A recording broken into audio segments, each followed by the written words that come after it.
The Wishing Well, le podcast qui booste ton bien-être et ton niveau d'anglais. Je suis Eugénie et je vais t'accompagner tout au long de cet épisode. Alors, ready? Let's go! Avant de commencer cet épisode, je t'annonce que je vais proposer, en plus de mes cours d'anglais individuels en visio, des cours d'anglais en groupe et en visio, à partir de septembre prochain. Si tu aimes ce podcast, que tu te sens à l'aise avec mon énergie et que tu te dis depuis un demi-siècle à peu près que tu devrais vraiment commencer ou te remettre à l'anglais, alors c'est maintenant que tu dois agir. Envoie-moi un mail sur hello.eugenie avec un y, @gmail.com et dis-moi plus sur tes disponibilités et qui tu es, ton rapport à l'anglais, tes blocages peut-être, tes passions, tes envies. En fonction de ça, je vais composer des groupes de 6 personnes maximum et on se retrouvera en session hebdomadaire pour apprendre sans stress ensemble. Alors, tu sens que ça vibre en toi? Petit mail à hello.eugenie@gmail.com et on en parle. Bonne écoute d'épisode. Hello everybody. Alors, aujourd'hui, on parle d'un concept qui s'appelle les 5 langages de l'amour. The 5 Love Languages. J'en ai parlé dans un épisode précédent, je l'ai mentionné vite fait, j'ai dit on en reparlera. Et, chose promise, chose due, on en parle tout de suite maintenant. Alors déjà, j'aimerais célébrer le fait que j'ai un super son avec mon micro. Ce micro, je l'ai depuis le début de l'aventure podcast. Et il se trouve que j'avais oublié de faire une manipulation essentielle avec mon ordinateur qui consistait à dire à mon logiciel d'enregistrement qu'il fallait qu'il capte le son par le micro et non pas par l'entrée de mon Mac. Voilà, donc pendant, 6-7 épisodes, je me suis dit que ce micro que j'avais acheté seconde main était une arnaque et que je m'étais fait avoir et que je maudissais le reste du monde. Et en fait, non, Eugénie, c'est juste que tu n'avais pas fait la manip. Donc, je me réjouis de vous présenter ces épisodes avec un ton de voix, un grain de voix original. C'est vraiment ma voix. Et je suis aussi super contente parce que du coup le son était tellement pourri sur mes précédents épisodes que je passais toutes mes pistes enregistrées dans un logiciel qui les nettoyait et ça me prenait un temps infini et c'était la version gratuite du logiciel donc je ne pouvais nettoyer les pistes que 30 minutes par 30 minutes donc quand mon épisode faisait plus de 30 minutes il fallait que je les coupe au montage et puis que je les remonte ensemble. Enfin, bref, alléluia, ce problème a été réglé, merci la vie. Alors, je voulais vous parler donc des 5 Love Languages tonight. Enfin, tonight. Je ne sais pas quand est-ce que vous allez écouter cet épisode, mais moi en tout cas, je l'enregistre, il est 20h19. Les 5 Love Languages, c'est un concept de l'auteur qui est également pasteur, ça a sa petite importance, Gary Chapman. Gary Chapman, il est américain et il écrit le livre des 5 Love Languages en 1992. Donc ça remonte un tout petit peu, ça fait 32 ans. Faut un petit peu se remettre dans le contexte, on va en parler plus tard parce qu'évidemment on a des petites critiques ou des petites interrogations à poser sur le concept des 5 Love Languages. Il y a eu des rééditions. Il y a également eu d'autres ouvrages qui exploraient des thèmes connexes. On n'en parle pas ce soir. Je vais vraiment focuser sur les 5 Love Languages et essayer de les expliquer avec mes mots. Alors déjà, ce concept des 5 Love Languages, je l'ai rencontré totalement par hasard lors d'un voyage en Cornouailles avec celui qui était à l'époque mon petit chéri, avec qui je m'entendais par ailleurs plutôt mal.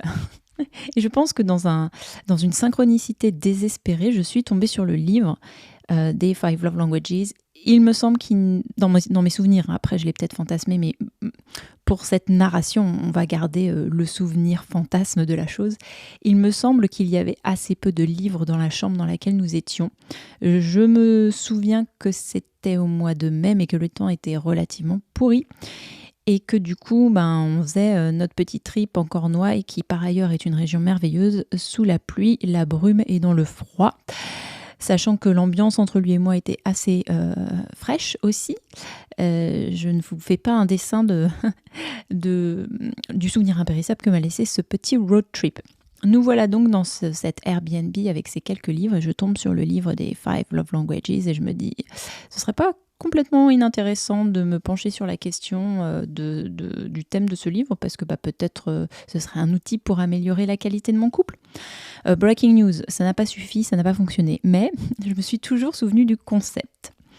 Alors, à l'époque où je lis ce livre, je le lis donc en version originale, je ne me souviens pas de quelle édition il s'agissait puisqu'il y a eu des coupes depuis, des choses qui ont été écrites en 1992 dans la version originale n'apparaissent plus dans les versions les plus récentes parce que bien la société a un tout petit peu changé et que ce livre, attention, petit warning, est quand même écrit du point de vue d'un pasteur blanc, chrétien, et c'est très hétéronormé.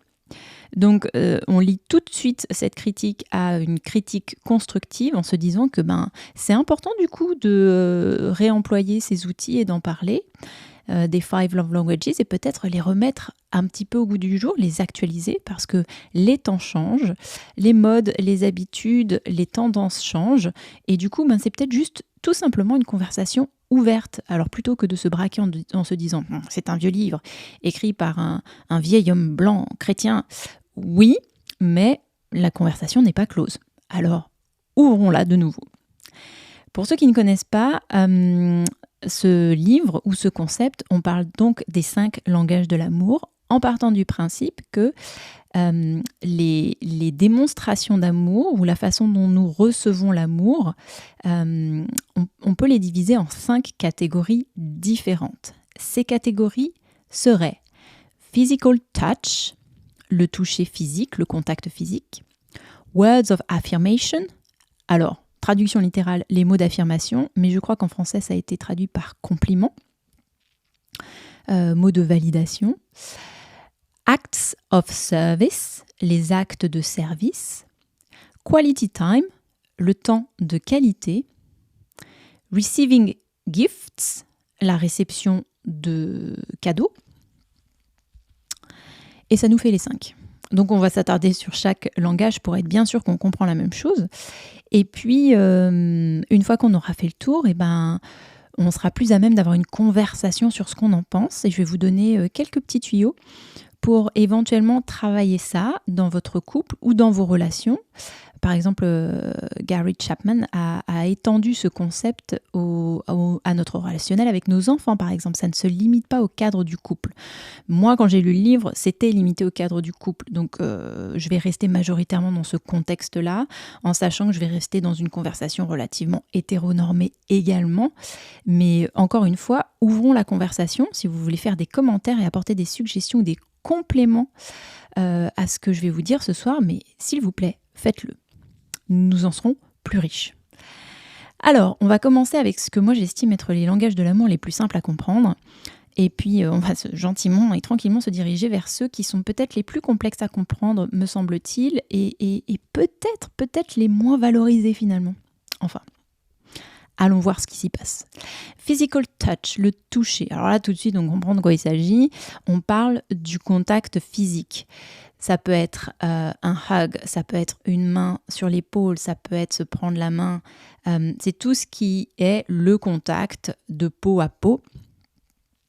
Et l'opposé de ça, donc les gens qui sont très sensibles à ce langage, qui reçoivent l'amour par ce langage ou qui reçoivent l'amour par ce langage sont des gens qui sont très, très sensibles aux négligences physiques et aux abus. Alors attention, disclaimer, tout le monde est sensible aux abus physiques. Ça ne devrait pas exister, ce n'est pas admissible. On est bien d'accord. Mais les gens qui ont leur sensibilité nichée dans la qualité du toucher, qui reçoivent leur amour par les démonstrations de toucher, de contact de la personne qu'ils aiment, qui tiennent leur sentiment de sécurité, de bien-être, du contact physique, sont particulièrement sensibles aux maltraitances physiques ou aux négligences physiques. Ce langage-là, En général, il est facile à comprendre. Ensuite, les compliments, les mots d'affirmation, words of affirmation, c'est encore, je crois, assez accessible. Alors là, on parle de, comme je viens de le dire, de compliments, on parle d'encouragement, c'est tout ce qui sort de notre communication verbale. Les gens qui ont ce langage-là prioritaire, donc qui ressentent l'amour des autres ou de leur partenaire plus spécifiquement, et qui ressentent de la sécurité, un sentiment de sécurité, de bien-être par la communication verbale, la réception de la communication verbale, sont extrêmement sensibles au fait de se faire insulter. Alors, redisclaimer, insulter son partenaire ou sa partenaire n'est pas admissible. Ce n'est pas admissible. Et ceci étant dit, pareil qu'avec le toucher physique, les gens qui sont sensibles à ce mode de communication, donc oral, vont être également très sensibles à son opposé. Vous insultez ces gens-là, leur monde s'effondre. Il y a quelque chose dans leur psyché qui juste dégoupille. Ensuite, les actes de service. Alors là, je crois qu'on comprend quand même ce que c'est, mais on commence à rentrer dans les catégories qui sont peut-être qui nécessitent un peu plus de clarté. Alors, les actes de service, ce sont les attentions du quotidien. C'est le fait d'alléger la responsabilité, le poids des responsabilités de l'autre. Attention, c'est un langage un petit peu ambivalent, parce que si on allège les responsabilités de l'autre en s'en rajoutant, c'est pas forcément un cercle vertueux. Mais l'idée est là. Être en compréhension des petites attentions que l'autre apprécierait, parce que c'est son langage de l'amour. Alors par exemple, un exemple, ce serait dégivrer le pare-brise. C'est l'hiver, vous partez au travail, il y a 2 voitures, vous dégivrez le pare-brise de votre voiture, vous allez dégivrer le pare-brise de votre partenaire. Ce sera un acte de service. Je vous en donne pas d'autres pour l'instant parce qu'on va y finir, mais en fait, moi je trouve que les langages de l'amour ont tendance à se croiser. J'allais vous donner l'exemple de, vous savez que votre partenaire aime avoir son café le matin, et ce matin vous allez décider de le lui faire. C'est un acte de service. Mais c'est également, selon moi, un gift, un cadeau. Mais bon, ça on y reviendra plus tard. Il faut que je fasse attention avec mes exemples parce que je suis en train de vous spoiler la suite de cet épisode. Oui, breaking news, il me semble que les langages de l'amour sont assez perméables les uns avec les autres, mais on se le garde pour plus tard. Alors, qu'est-ce qui contrecarre ça, l'opposé de ça, ce serait d'être un partenaire paresseux. Donc être un partenaire paresseux en relation avec quelqu'un qui comprend, qui reçoit les actes de service comme un langage d'amour, mais ça c'est terrible. Être quelqu'un qui ne tient pas ses promesses, qui ne tient pas sa parole, qui dit un peu les choses en l'air et puis il ou elle oublie. Ça pour quelqu'un qui ressent l'amour par les actes de service, c'est une catastrophe également. Et puis alors l'inertie, le fait du coup de ne rien faire, de n'avoir aucune attention, absence de validation de langage de l'amour pour la personne qui est en face de vous. Ensuite, 4e langage, quality time, temps de qualité. Encore une fois, on comprend vaguement ce que c'est, mais définissons-le. En fait, c'est la qualité de présence, tout simplement. Et là, on est quand même en plein dedans. Encore une fois, on va y revenir. On est en plein dedans avec nos smartphones, le fait qu'on soit tout le temps connecté avec notre audience ou nos amis à distance, notre liste de 200 amis, notre liste de milliers de followers. Et oui, on peut rêver sur Instagram. Par contre, la personne qui est assise en face de nous, on la calcule pas nécessairement parce qu'on est tellement occupé avec le reste du monde. Ça, c'est la qualité de présence. Une personne qui a besoin de votre attention je vais redire cette phrase. Une personne qui a besoin de votre attention... Oh là là, mais c'est impossible à dire, les mecs. On recommence. Une personne qui a besoin de votre attention indivisée... Oh, elle a réussi à le dire. Ça, c'est une catastrophe pour elle. De voir que vous êtes distrait. Le simple fait de regarder votre téléphone alors qu'elle vous parle... Encore une fois, disclaimer, ce n'est pas nécessairement admissible, même si sur une échelle de gravité, s'il fallait faire une échelle hiérarchique, ce serait tout petit peu moins grave quand même que d'être négligent physiquement ou, oralement. Mais le simple fait de regarder ton écran d'ordinateur pendant que ton ou ta partenaire te parle, d'ordinateur, de téléphone, pour quelqu'un qui reçoit l'amour par le temps de qualité, c'est destructeur. Alors qu'est-ce que c'est aussi, qu'est-ce que ce serait une faute à ce langage de l'amour? Ce serait des activités annulées, parce que le temps de qualité, la présence, ça peut aussi se prévoir. Et du coup, annuler comme ça un événement qui était important pour cette personne parce qu'elle savait qu'elle serait en relation exclusive avec toi, et toi tu l'annules parce que c'est facile à reprogrammer, et non, ça lui brise le cœur en fait. Il y a aussi l'incapacité à se sentir écouté, n'être jamais disponible pour les conversations. Et il ne s'agit pas d'être seulement disponible assis sur une chaise dans la même pièce, mais vraiment avoir la tête ailleurs.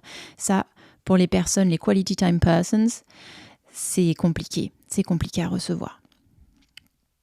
Dernière famille, receiving gifts, recevoir des cadeaux. Alors celle-là, je trouve que c'est un peu la mal-aimée des 5 quand même, recevoir des cadeaux.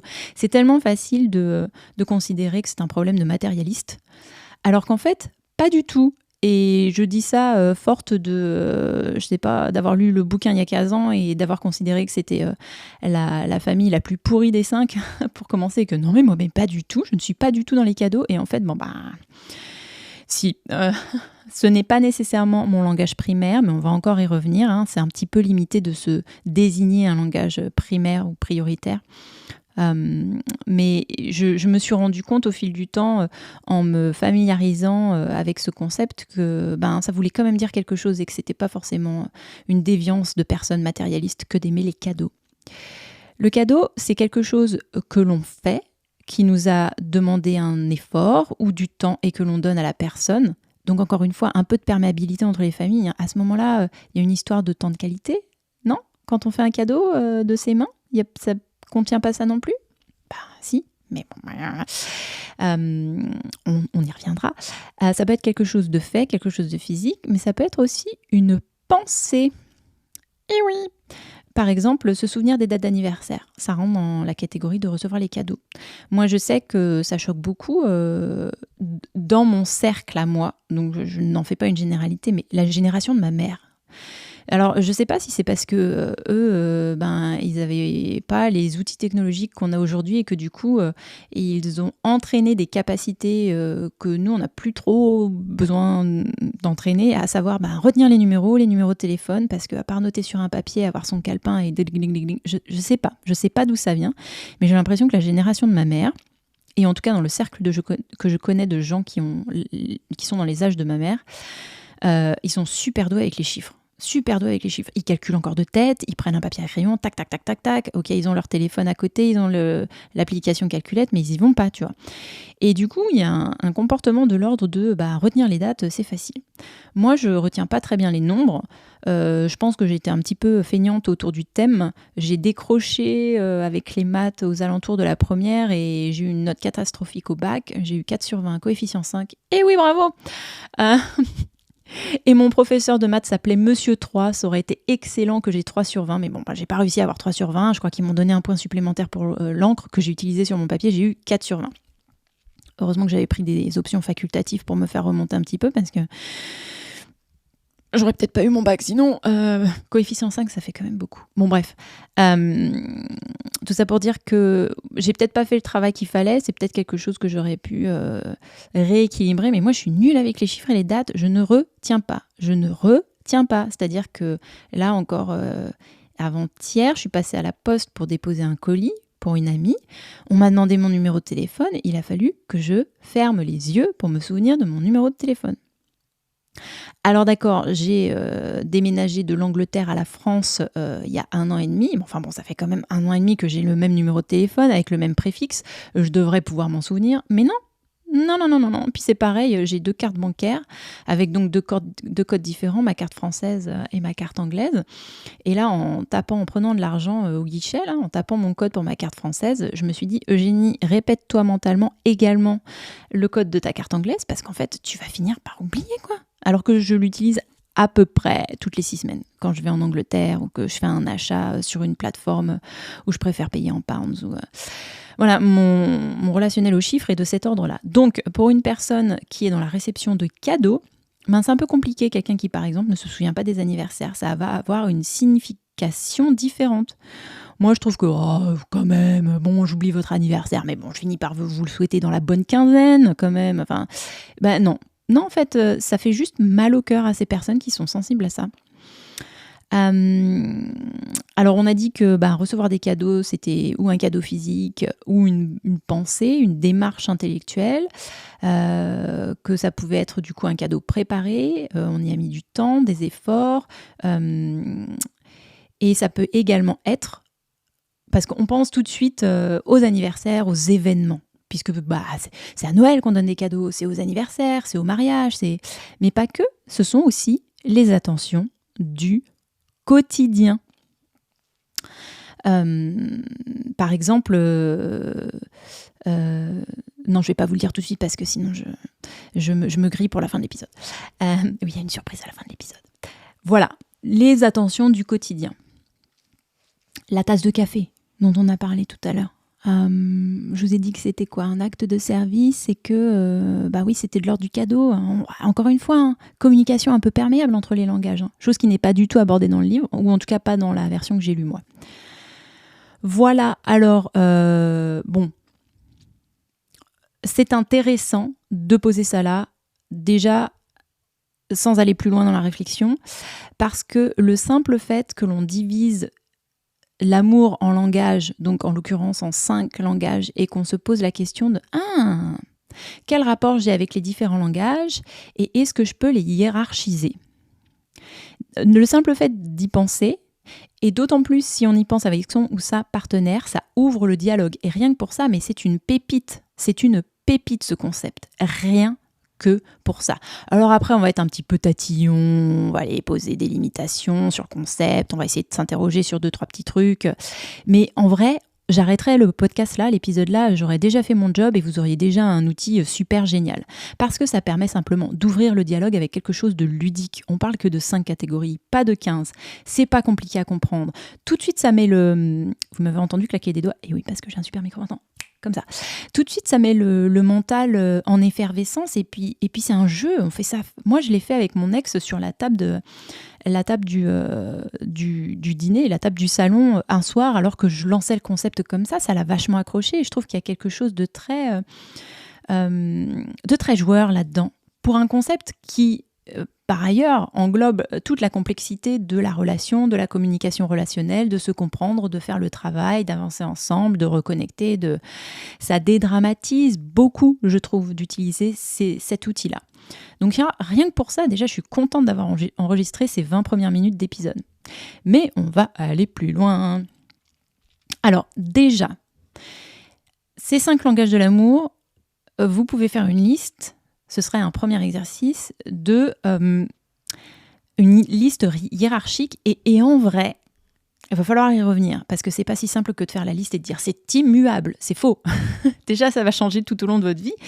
Et puis, il y a certainement des familles que vous rejetez un petit peu par principe ou parce que vous avez des difficultés avec ces familles. Mais ça ne veut pas dire nécessairement que ces familles sont positionnées dans l'ordre hiérarchique dans lequel vous allez les positionner. C'est vraiment une réflexion. Il va falloir dormir dessus. Il va falloir évoluer autour de ça.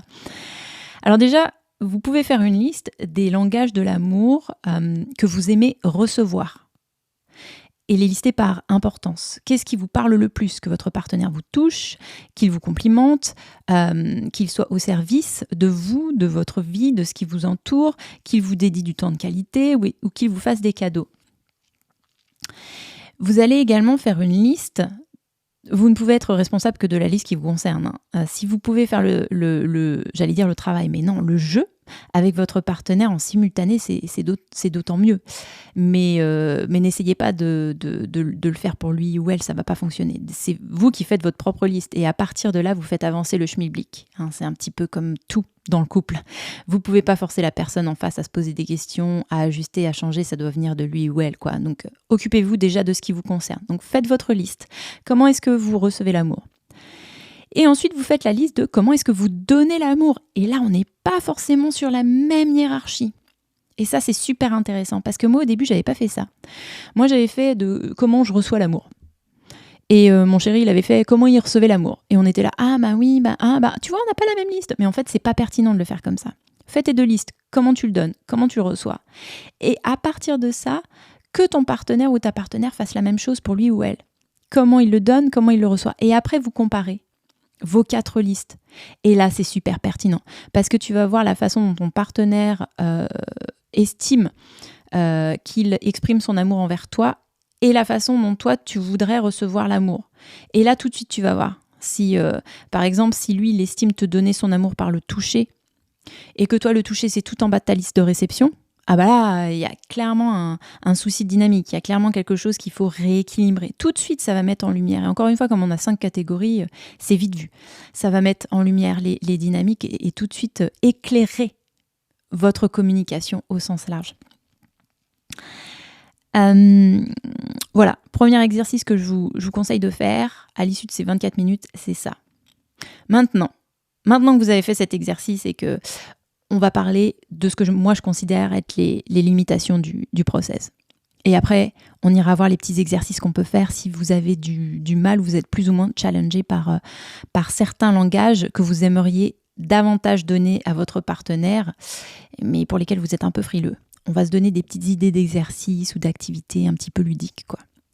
Donc bon, les limitations de ce livre, on l'a dit, c'est que ça a été écrit il y a longtemps, il y a peut-être 2-3 trucs, mais je pense que ça doit plus être dans les versions récentes. À mon avis, s'ils ont été intelligents au niveau de la publication, ils ont coupé les choses qui ne se disent plus vraiment au jour d'aujourd'hui. Comme on l'a dit au début, ce livre, il est sorti il y a 32 ans. Alors il y a 32 ans, moi j'étais en primaire et on était encore à une époque, on se dit non mais 32 ans, c'est passé vite. Oui, on était encore à une époque où moi en primaire, la maîtresse disait devant moi à ma mère « Ah, c'est une enfant quand même très équilibrée pour une enfant qui n'a pas de papa. » Parce que ma mère était mère célibataire. On en était encore là les amis. Donc on revient de loin. 32 ans c'était il n'y a pas si loin, mais on revient de loin. Ok. C'est très... il y a des références bibliques dedans. C'est très lié à la religion et au concept effectivement le couple monogame, blanc, chrétien, marié. Voilà. La limitation du concept, entre autres choses, c'est que faut pas que vos listes deviennent des excuses pour dire ah bah oui mais elle aime les mots d'affirmation mais moi je galère avec, alors bah c'est pas de ma faute quoi. Ou alors oh je me sens mal aimée parce que moi c'est le toucher, elle ne me touche pas suffisamment. Faut pas que ce soit des arguments bétonnés pour être dans le reproche ou se victimiser. Ce sont des suggestions de lecture de choses qui peuvent peut-être freiner l'épanouissement de la relation ou son équilibre ou le challenger. Ce sont des outils de communication et de discussion, mais ce ne sont pas des labels gravés dans le marbre en fait. On n'est pas là pour utiliser le concept et trouver une justification qui excuserait le fait que on est fait comme ça et du coup ça ne changera pas et c'est pour ça que ce n'est pas une sentence. On est bien d'accord, ce concept n'est pas une sentence. C'est un outil pour se mettre en branle. Alors, on n'a que 5 catégories. C'est super parce que du coup, on n'est pas étourdi quand on rentre dans le concept. C'est 5, ça va, on peut gérer, on peut naviguer autour des idées. Mais enfin, il faut aussi voir l'envers de la médaille. C'est-à-dire que ça nous aide à comprendre le concept, mais en même temps, peut-être que ça ne correspond pas exactement quel serait le terme, à la nature si vaste et infinie de l'amour. Peut-être qu'il y a beaucoup plus que 5 langages, c'est quand même limité, mais c'est tout l'intérêt du concept, limité pour pouvoir en parler facilement et appréhender facilement. Encore une fois, je l'ai mentionné avant, moi je trouve que les langages sont assez perméables. Des fois c'est difficile de se dire mais en fait tant mieux finalement, de se dire je me suis exprimée comme ça et ça appartient à ce langage et c'est peut-être pour ça que ça n'a pas ou mal été perçu ou ah oui, mais est-ce que je me suis trompée de langage? Est-ce que j'ai mal fait? Est-ce que j'ai... il y a quand même de la circulation entre les langages et du coup, tant mieux, parce que si on peut parler à plusieurs langages avec un acte commun, c'est d'autant plus de possibilités d'amour qui passent entre vous et votre partenaire, quoi. Et puis, peut-être dans les limitations, ou en tout cas quelque chose qu'il faudrait mettre en lumière, c'est tout simplement que la hiérarchisation de ces langages est peut-être faite pour certains langages. Je ne vous le souhaite pas pour toutes, mais c'est une réalité de la vie, de notre évolution et de nos expériences et de nos traumas. Peut-être que cette hiérarchie est aussi imbriquée comme elle l'est parce que certains langages nous sont inaccessibles à cause de choses que nous avons vécues et qui font que on n'est juste pas ouvert à. Par exemple, peut-être que je pense au physical touch, au langage du toucher. Peut-être que s'il est en bas de notre liste, c'est pas qu'il est moins important, mais qu'il contient un trauma qui fait qu'on ne peut pas exploiter ce langage. Il y a quelque chose à débloquer, il y a quelque chose à guérir, il y a quelque chose à clôturer. Ça, cette méthodologie, elle ne nous le dit pas. Il faut en fait une implication émotionnelle beaucoup plus dense que de juste écrire les 5 catégories sur un papier et mettre 1, 2, 3, 4, 5 en fonction de notre hiérarchie. Il faut vraiment, si on a le goût de faire cet exercice, et d'autant plus si notre partenaire veut nous accompagner dans le chemin, c'est vraiment intéressant d'aller soulever le pourquoi de cette hiérarchie qu'on inscrit telle qu'on l'inscrit du coup entre ces 5 langages de l'amour. Ce n'est pas nécessairement simple, mais et puis apporter cette compassion à son partenaire ou sa partenaire également. Peut-être que, encore une fois, j'utilise le toucher parce que on est encore dans une époque où les femmes subissent, on est encore dans cette époque, oui, ça a toujours été le cas, et on commence à effectivement admettre que c'est dans la conversation de tous les jours que les femmes sont abusées à une telle proportion numéraire et dans de telles circonstances que le toucher, c'est une vraie problématique. Donc c'est peut-être pas leur langage de l'amour premier, et c'est peut-être pour une raison culturelle et sociétale, et pas justement juste parce que c'est pas leur langage. Et non, c'est peut-être la conséquence de quelque chose de plus grand qu'elle a pas demandé et qu'il faudrait l'accompagner sur le chemin. Voilà. Alors finalement, ces limitations, ça devient des forces aussi. C'était un petit peu ambivalent ce que je venais de vous dire, mais bon, je pense que ce sont des éléments à garder en tête.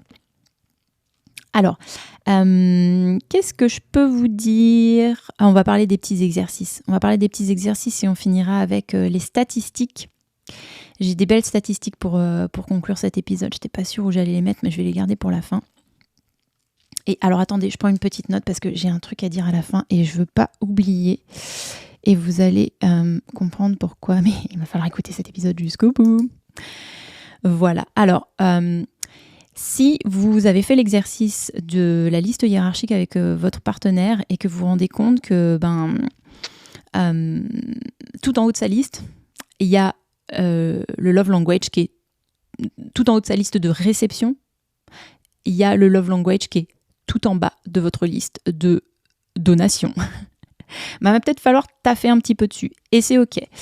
Si vous êtes la personne qui reçoit d'une certaine façon et qui se rend compte que son ou sa partenaire a votre langage de l'amour tout en bas de sa liste de dons, un petit peu de patience. Un petit peu de patience et surtout pas de critique, c'est frustrant, oui, c'est frustrant, mais on va partir du principe que si vous écoutez cet épisode, en tout cas si vous avez écouté les 32 premières minutes de cet épisode, c'est que vous voulez y faire quelque chose, donc tout le monde se met en chemin, et pour la personne qui attend que son ou sa partenaire expérimente différemment, il va falloir être patient et éviter de faire des commentaires désobligeants. Surtout si le langage de réception de votre partenaire, c'est les mots d'affirmation. Alors, physical touch, voilà, vous n'êtes pas super doué avec ça et c'est tout en haut de la liste de la façon dont votre partenaire aime recevoir l'amour. Qu'est-ce qu'on peut faire pour essayer de se mettre au travail de façon toujours ludique ? Faut pas que ce soit le régime de Vichy non plus, mais il faut que ce soit dans le plaisir, dans le jeu, avec beaucoup de curiosité et de bienveillance. Alors, qu'est-ce que ça pourrait être ? Déjà, est-ce que vous lui tenez la main? Oh, ça, on est sur un gros basique, mais bon, c'est vrai. Est-ce que vous lui tenez la main? Est-ce que quand vous lui achetez un cadeau, perméabilité des langages, est-ce que vous pensez à la texture de ce que vous lui achetez? Un pull tout doux, une étoffe légère, une crème pour les mains. Est-ce que vous vous posez cette question?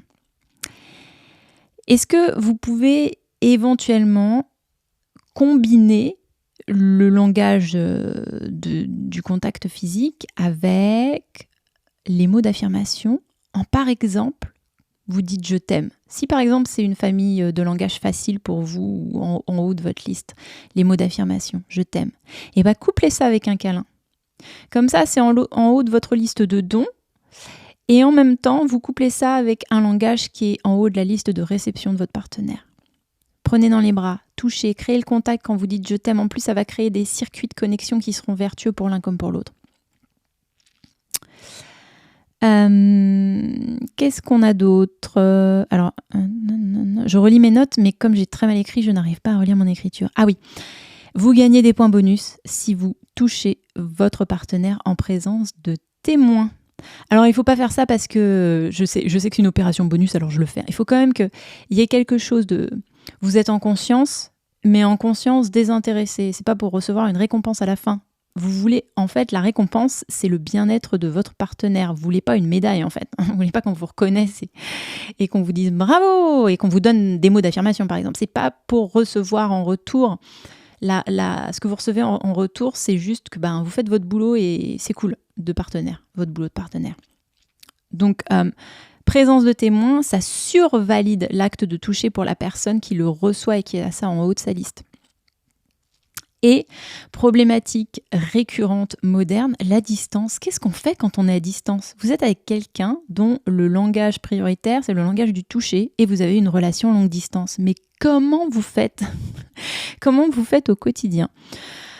Alors, là, c'est quand même compliqué. Mais si on voulait être créatif, par exemple, vous enverriez une lettre écrite à la main. Faut réintégrer du physique dans la dynamique du physique malgré la distance.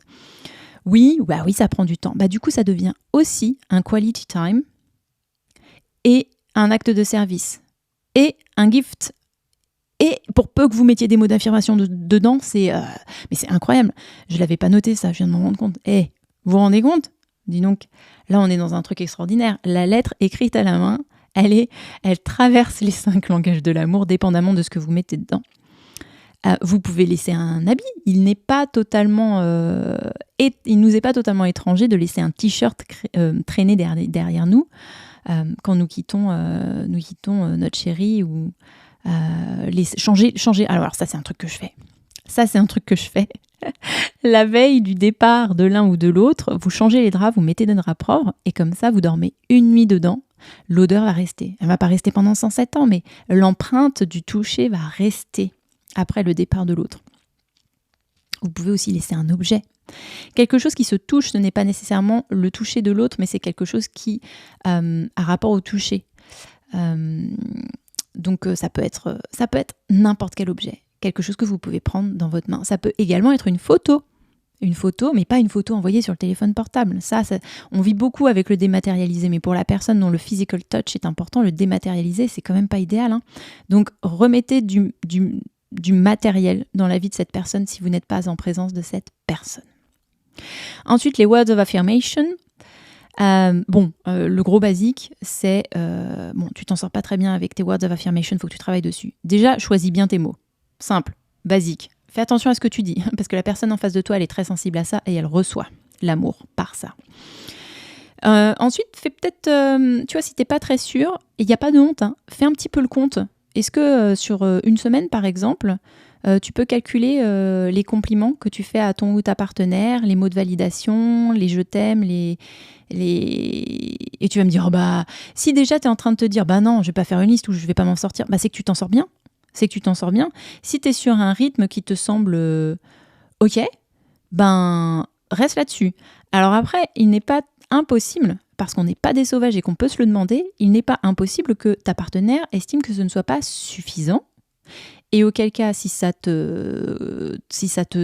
OK avec ça, ben peut-être lui suggérer à certains moments, quand ça lui semble être trop peu ou quand elle a besoin de ressentir ton amour, donc par les mots d'affirmation, de juste te le dire. J'ai besoin de 3 phrases d'amour, là, tout de suite, maintenant. Faites-en un jeu, n'en faites pas une obligation. Encore une fois, ces outils-là ne sont pas des armes, ce sont des outils. Ce ne sont pas des armes. Évidemment qu'un tournevis peut être utilisé pour tuer quelqu'un.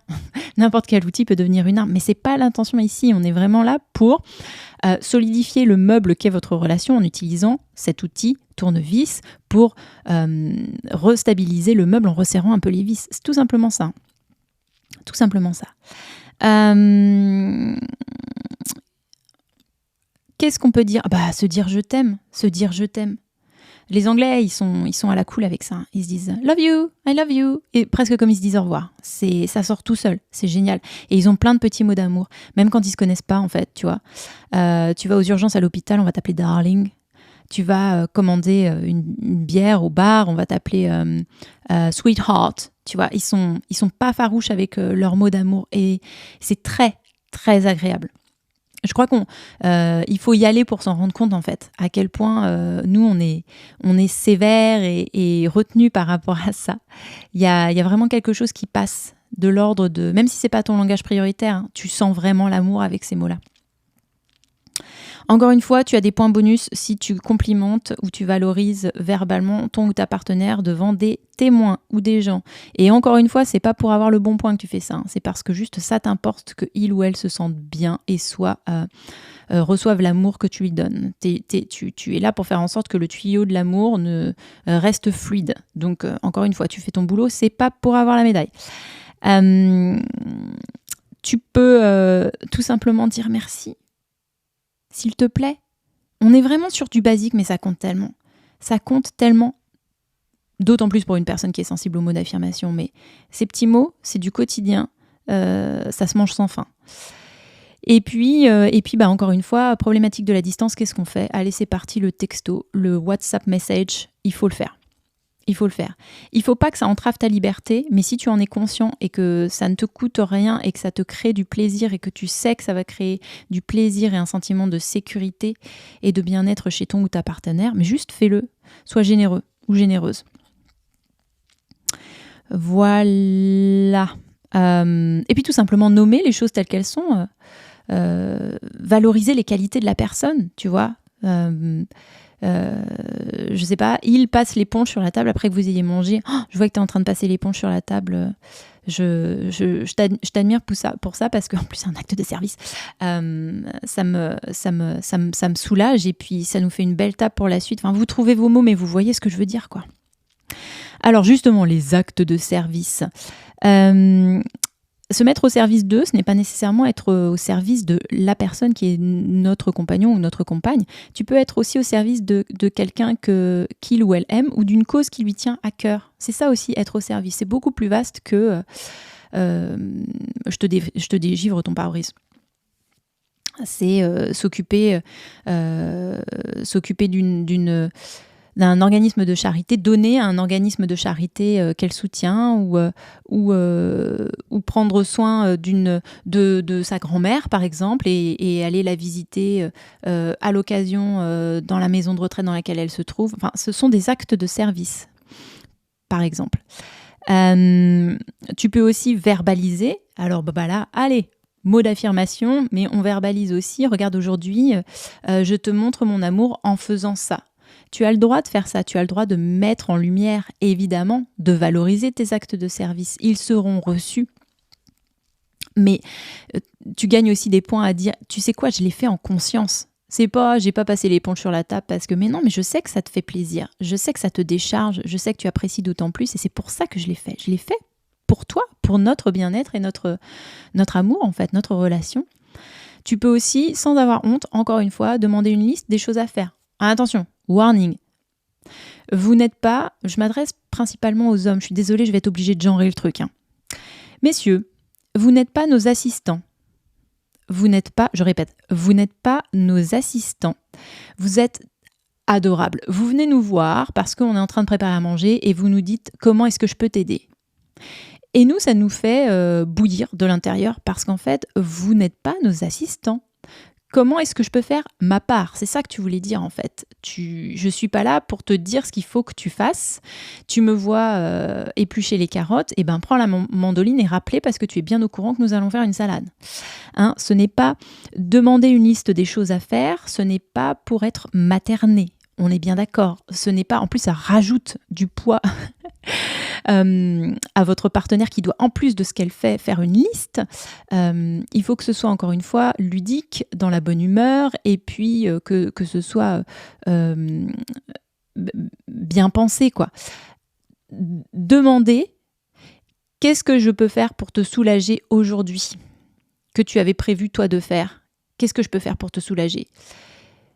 Mais voilà, ne vous positionnez pas en subalterne. Ok ? Juste prenez la responsabilité d'eux. Si vous avez des enfants, vous pouvez impliquer les enfants. Parce qu'en fait, du coup, eux aussi seront en acte de service et elle recevra, encore une fois, je parle aux hommes, mais il me semble que là, on peut catégoriser, elle recevra l'acte de service d'autant plus fort que ça a été un acte de service du groupe par rapport à elle. Encore une fois, vous êtes loin. Et comment vous échangez des actes de service, comment vous parlez de ce langage de l'amour si vous êtes à distance? Eh ben, impliquez-le ou là dans ce que vous vivez. Envoyez des photos de ce que vous êtes en train de faire. Envoyez une petite anecdote de la journée. C'est un acte de service parce que c'est du temps que vous prenez pour servir son langage de l'amour. Peut-être que tous les langages de l'amour sont en fait des actes de service en eux-mêmes.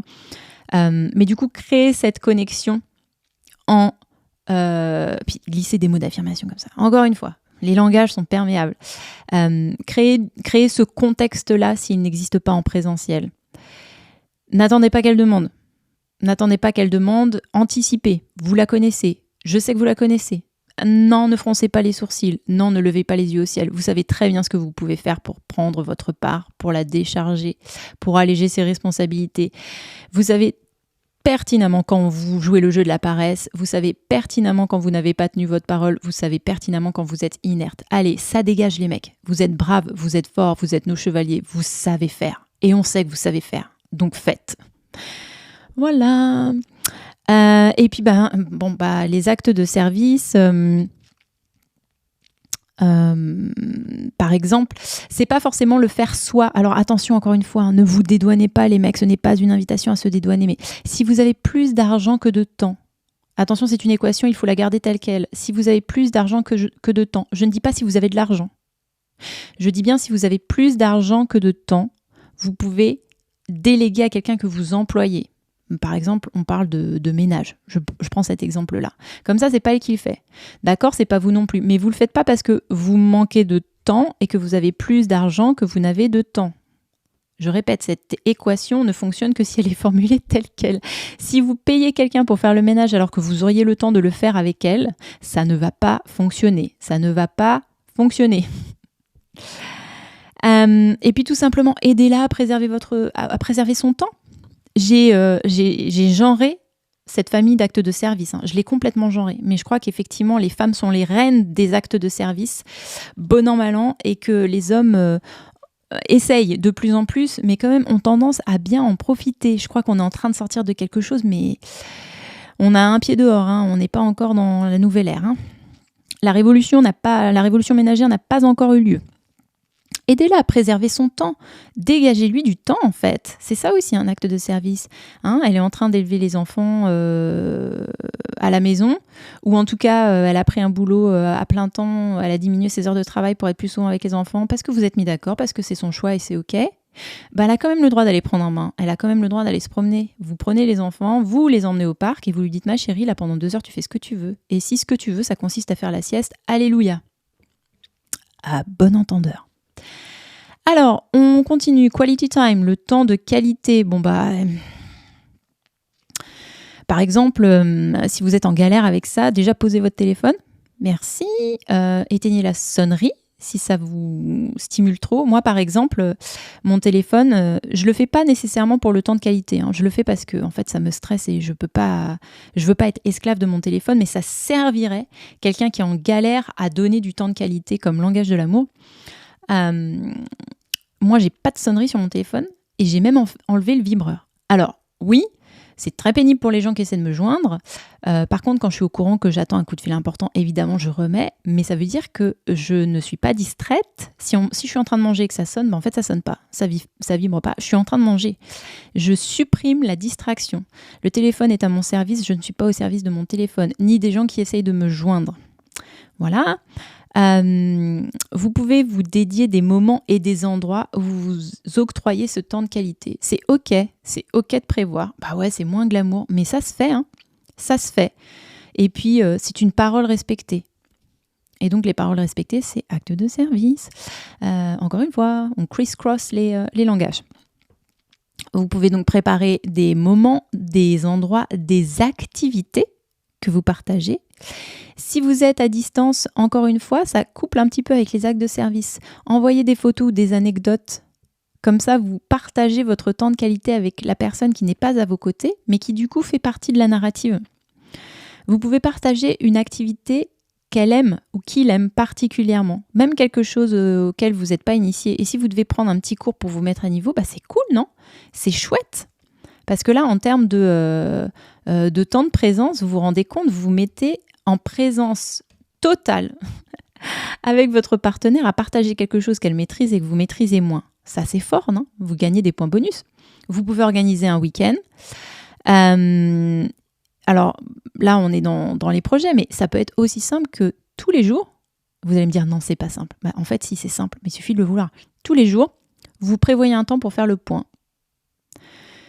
Si vous pouvez le faire, vous savez que vous pouvez le faire, mais on va faire semblant que vraiment, c'est tout à fait honnêtement et authentiquement que vous me dites en toute connaissance de cause que c'est impossible.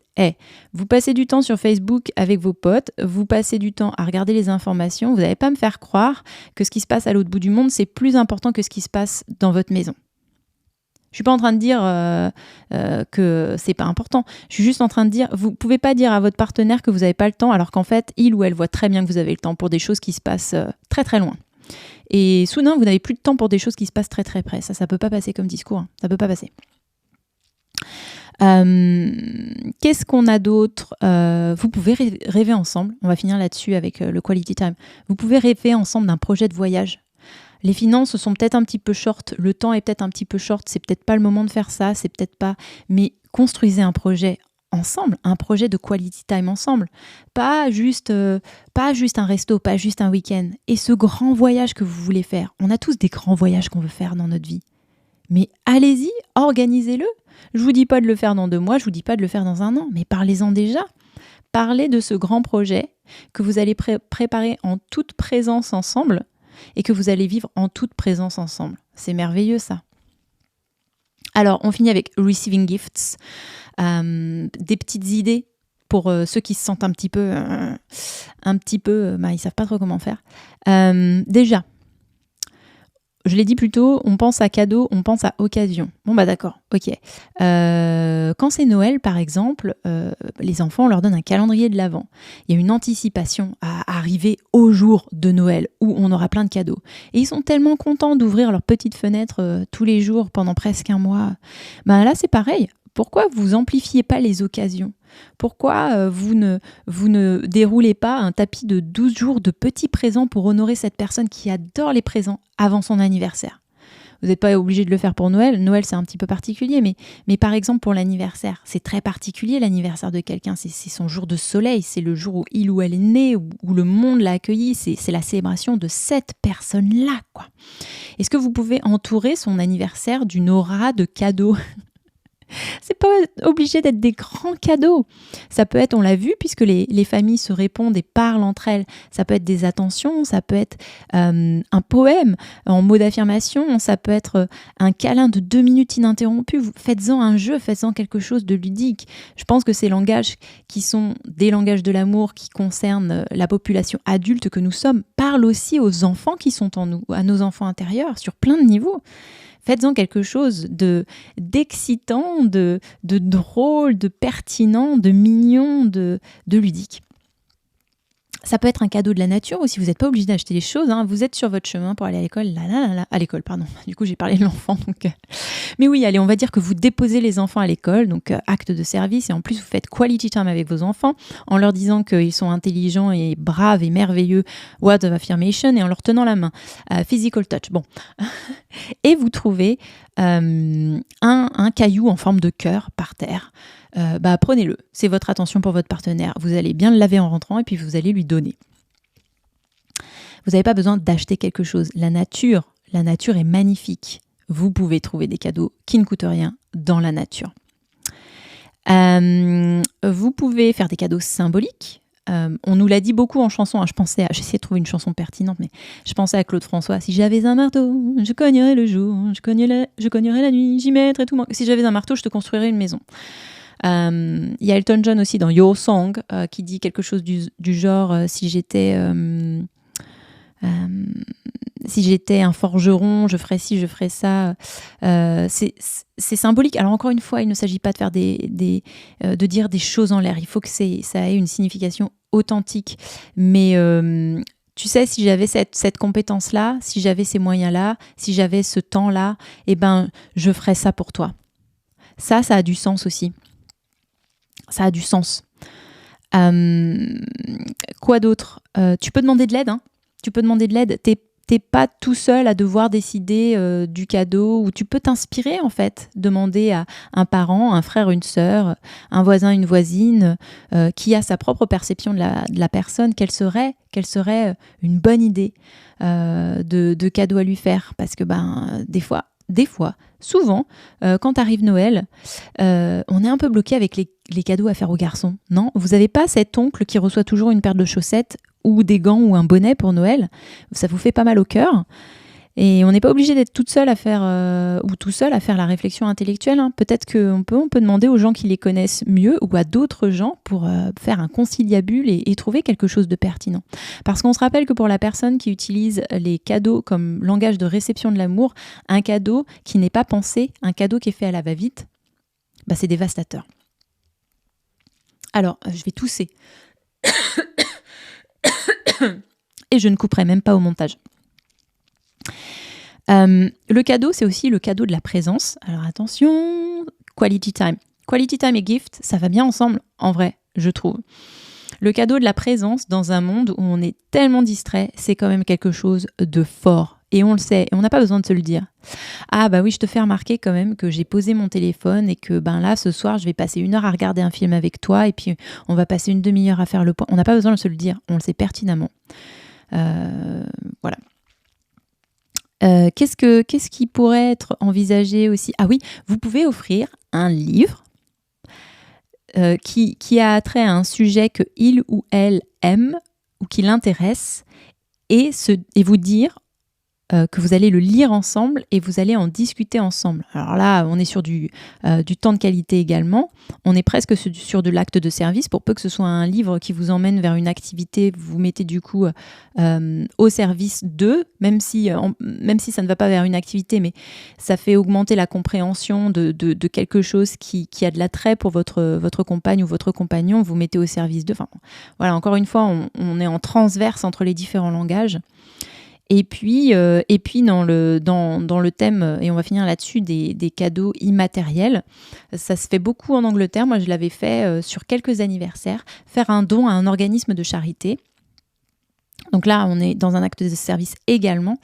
Moi, j'avais fait ça avec Oxfam. J'avais donné une somme d'argent. Donc, c'est bien pensé. Hein. Ils te disent dans quoi c'est censé partir. Des formations en apiculture, par exemple, ou pour donner des poules dans un village où les femmes sont invitées à refaire leur vie suite à des circonstances abusives en ayant leur propre ferme ou financer un puits. Voilà. Et ensuite, tu offres cette carte, tu fais ton don et tu offres la carte qui décrit dans quoi ton don est parti à la personne qui, du coup, reçoit un cadeau immatériel. Ce n'est pas un objet, mais pour qui la démarche a beaucoup de sens. D'autant plus si tu choisis une cause qui lui tient à cœur. Et encore, on recoupe avec les actes de service. Voilà, je vous ai fait un bon petit tour d'horizon. Là, vous en pensez quoi de ces petites suggestions? Est-ce que ça vous parle? Est-ce que ça vous éclaire aussi sur vous, la façon dont vous aimez recevoir l'amour? Qu'est-ce qui vous rassure quand ça vient de votre partenaire? Alors, on va finir avec quelques statistiques. Ces statistiques, je les tiens d'une étude qui a été faite en 2023, donc c'est tout récent, auprès d'une population d'environ 2000 personnes en Amérique, au travers de différents États. Je n'ai pas relevé toutes les statistiques de l'étude parce qu'il y en avait qui nécessitaient en fait des visuels pour être bien appréhendés. Mais par contre, je vais vous donner ce qui me semble le plus intéressant. Déjà, l'étude a fait une liste des langages préférés de réception par genre. Les hommes, donc, reçoivent l'amour d'abord par le toucher, le gift, le cadeau, le words, les mots d'affirmation, acts of service, numéro 4, et numéro 5, quality time. Les femmes reçoivent l'amour par le quality time. Alors déjà, ça tombe mal parce que... ah bah non, on continue. Le quality time. Ensuite, par les actes de service, acts of service. Numéro 3, les mots d'affirmation. Numéro 4, les cadeaux. Numéro 5, le toucher. Donc on voit bien qu'au niveau de la réception, on n'est pas dans la même hiérarchie. La seule famille qu'ils ont en commun, à la 3e place, donc quelque part au milieu, c'est les mots d'affirmation. Ça a l'air de mettre tout le monde d'accord. Mais les hommes, eux, préfèrent recevoir l'amour par le toucher majoritairement, et les femmes par le quality time. Alors que les hommes, le quality time, c'est leur 5e famille, leur dernière famille, dans leur façon de recevoir. Alors, ça ne dit pas leur façon de donner, ça leur dit leur façon de recevoir. Mais s'ils ne valorisent pas ça en réception, il y a peu de chances qu'ils la valorisent en don, par exemple. Je trouve qu'il y a quelque chose de... Si on compare le premier langage de réception des hommes, le toucher, et le premier langage de réception des femmes, le quality time, je trouve que ça parle aussi d'un petit problème de société, me semble-t-il, qui est encore de l'ordre... les hommes sont attachés à leur connexion physique et sexuelle avec leur partenaire, et leur partenaire, elles, faudrait quand même mettre dans la balance le fait qu'elles sont encore majoritairement responsables des tâches ménagères, des rendez-vous, de la charge mentale, et que elles, ce qu'elles demandent, c'est du temps de qualité. Déjà, le temps de qualité est censé être un lien pour déstresser, reconnecter avec son partenaire et du coup reconnecter à tous les niveaux, dont le niveau de connexion physique. Donc ce serait une immense conversation à avoir que de se dire mais en fait tant que les femmes ne seront pas déchargées de leur charge mentale, tant que qu'elles ne pourront pas se détendre et se sentir en sécurité, le langage de réception des hommes qui est le toucher ne sera peut-être jamais complètement satisfait. Alors on n'est pas là pour dire il faut satisfaire les hommes ou il faut satisfaire les femmes, mais on est en train d'avoir une conversation justement sur la communication amoureuse et les différents modes de transmission de cette communication amoureuse. Il y a peut-être quelque chose d'encore un peu vicieux entre les dynamiques qui contraignent les femmes et qui du coup ne leur permettent pas d'exploiter tous les langages de l'amour à la mesure qu'elles le voudraient, et les hommes qui... mais ça va dans le sens inverse aussi. Hein. Et les hommes qui du coup ne reçoivent pas comme ils en auraient envie. Ensuite, qu'est-ce que je peux vous dire ? Ah oui, il y a eu des statistiques sur les langages de l'amour de chaque génération. Donc on a les boomers, les Gen X, les millennials et les Gen Z. Donc les boomers qui sont nés entre 1946 et 1964, les Gen X qui sont nés entre 1965 et 1980, les millennials, levez la main si vous êtes millennials, qui sont nés entre 1981 et 1987, et les Gen Z qui sont nés entre 1997 et 2012. Leur langage de l'amour privilégié en réception. Donc pour les boomers, c'est les mots d'affirmation. Pour les Gen X, qui arrivent donc après, pendant et après la révolution sexuelle, ce sont les gifts. Pour les millennials qui arrivent donc avec l'explosion d'Internet et des modes de communication, c'est le quality time. Et pour les Gen Z qui arrivent après tout ça, après la bataille, Internet est arrivé, il y a Facebook qui est pas loin et on commence à avoir l'Internet illimité et à être vraiment confort avec chacun un ordinateur chez soi et peut avoir Internet à tort et à travers, c'est le touch, le toucher. C'est intéressant, non ? Et dans les langages de l'amour à donner, leur façon d'exprimer leur amour, pour les boomers, c'est le toucher. Donc vous voyez, leur réception, c'était words et leur don, c'était toucher. On est sur des choses qui précèdent l'arrivée d'Internet. Ensuite, les Gen X, leur façon de donner l'amour, c'est le quality time. Donc eux donnent des cadeaux, aiment recevoir des cadeaux et donnent du temps de qualité. Les millennials, leur façon de donner l'amour, c'est les actes de service. Et leur façon d'en recevoir, c'est le quality time. Donc on est quelque chose de l'ordre du choix du temps qu'on passe, en fait. Donner acte de service, qualité de présence, et recevoir quality time. Non, je lui dis une bêtise. Acte de service, attention du quotidien, et recevoir en quality time. On est vraiment sur quelque chose de l'ordre de faire attention à notre quotidien, à notre relation les uns avec les autres, être en présence, ne pas être paresseux, éviter l'inertie. Et les Gen Z donnent leur amour avec des cadeaux. Donc encore une fois, le cadeau, la pensée, on réfléchit à quelque chose, on prépare quelque chose, une attention, et ils aiment recevoir par le toucher. Donc on se reconnecte au physique. Et il y a quelque chose de plus ancré. Je trouve ça intéressant de voir cette petite statistique. Voilà, c'est le plus long épisode que j'ai jamais fait pour vous. Je vais finir sur une breaking news. C'est que j'ai commencé cet épisode en disant que j'avais un super son de micro et que j'avais résolu le problème de mon micro. Et en fait, c'est pas moi qui l'ai résolu.